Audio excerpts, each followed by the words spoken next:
Et juste après elle, une autre rubrique sera sur ce plateau pour nous parler des recommandations du Centre africain de développement minier afin d'améliorer le secteur ou encore la gestion du secteur minier de la République démocratique du Congo. C'est tout de suite.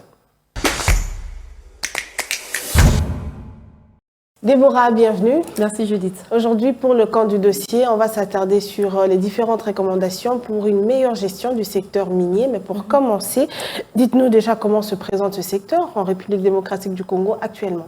Alors pour répondre à votre question, il faut dire que les ressources minières constituent comme ça une part significative de l'économie nationale. Okay. Alors ici, aussi de signaler que la République démocratique du Congo possède des gisements d'une cinquantaine de minerais, mais dont seulement 12 sont exploités. Et parmi ces 12, on peut citer le cuivre, on peut citer le cobalt, l'or et j'en passe. Et il faut aussi noter que la République démocratique du Congo possède actuellement le deuxième réserve mondiale en cuivre avec 10% du total recensé sur la planète. Parlons un peu clairement des différents défis dont font face ce secteur minier.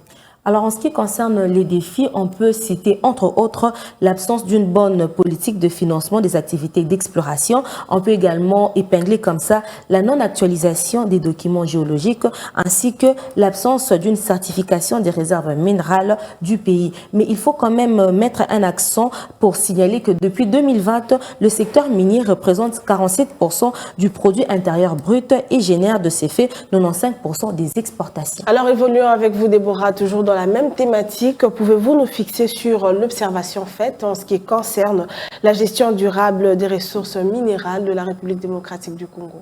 Se basant sur l'évaluation donc faite par le Centre africain du développement minier sur cette question donc de la gestion des ressources minérales en République démocratique du Congo, les pays a été crédité comme ça d'un score de 23% et ces différents piliers sont en rapport avec le cadre légal, le système d'information géologique, la fiscalité et la gestion des revenus, le lien d'investissement et de diversification, l'exploitation minière artisanale à petite échelle et les questions environnementales et sociales. On va finir avec la grande question. Quelles sont ces différentes recommandations pour améliorer la gestion de ce secteur?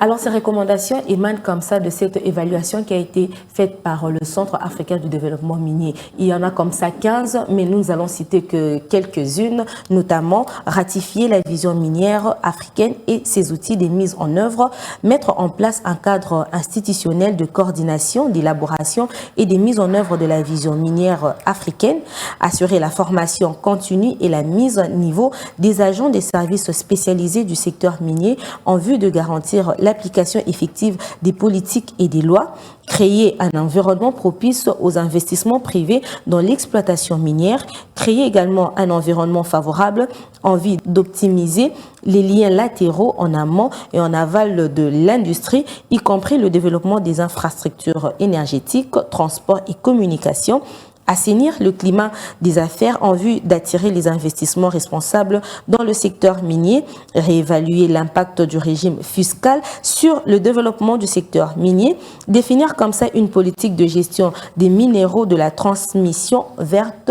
Et en dernier lieu, on peut évoquer comme recommandation développer les politiques d'inclusion du genre et de la jeunesse dans le secteur minier. Merci à vous, Déborah. C'est tout un cocktail de recommandations. Nous espérons qu'en les mettant en application, ce secteur sera mieux géré. Alors, on vous retrouve prochainement pour un nouveau dossier. Merci, Judith.